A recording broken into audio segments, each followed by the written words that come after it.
إلقاء بيان عن الإطار التنسيقي والقوى والفعاليات والمنظمات والناشطين والمدافعين عن سهل نينوى.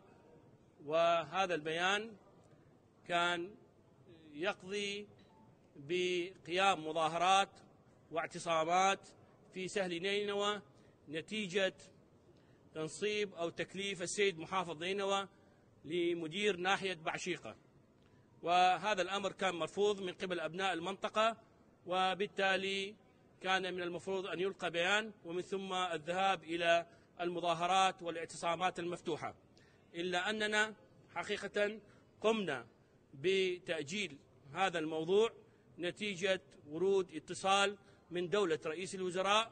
ومن هذا المنبر حقيقة نشكر السيد دولة رئيس الوزراء على اهتمامه الخاص بهذا الموضوع، وأوعدنا خيرا بأنه سوف يقوم بحل المشكلة بأسرع وقت ممكن.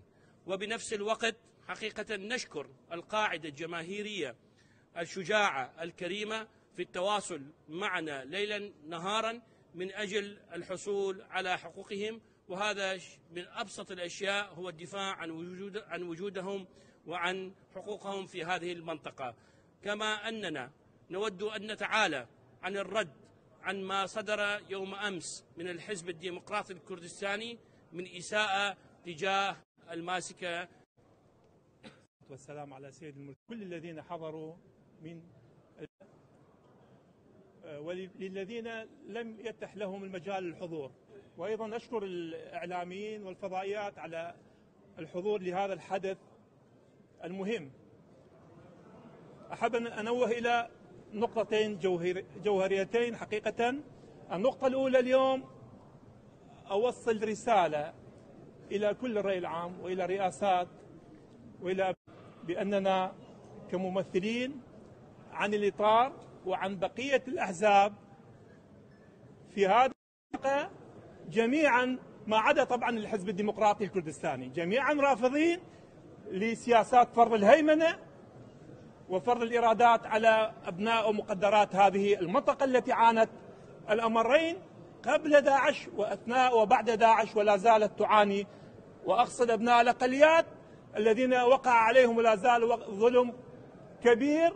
وهذا الظلم كان مؤخرا من خلال تنصيب وتكليف شخص من قبل الحزب الديمقراطي الكردستاني، أحد القيادات الحزب الديمقراطي الكردستاني، علما بأنه بعد 2003 ولحد الآن الحزب من خلال مدير الناحية كان يدير هذه المنطقة وأخفق في الأداء الخدمي والإداري وبشهادة جميع أبناء المنطقة، واليوم يريدون أن يهيمنون على هذه المنطقة مرة أخرى مع العلم بأنه لا يوجد لديهم تمثيل حقيقي.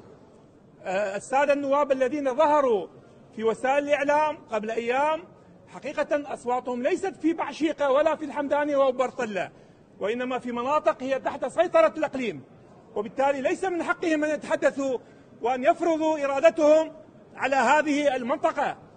اليوم كل التوجهات السياسية وكل الفعاليات الشعبية، والدليل هذا الحضور الملفت، رافضة لهذا الفرض من قبل إدارة المحافظة لهذا الشخص، والكل متفق ومقرر بأنه يكون الشخص البديل شخصية مستقلة من أبناء ناحية بعشيقة.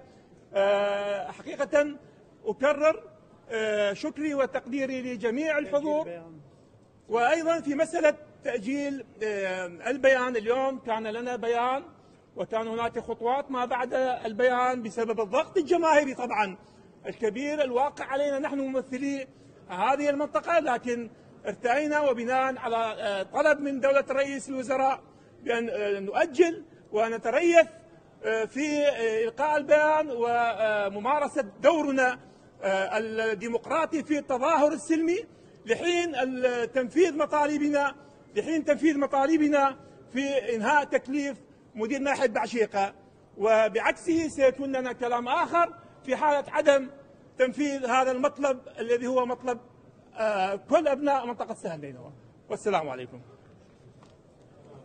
شكرا جزيلا لكم جميعا، جزاكم الله ألف خير.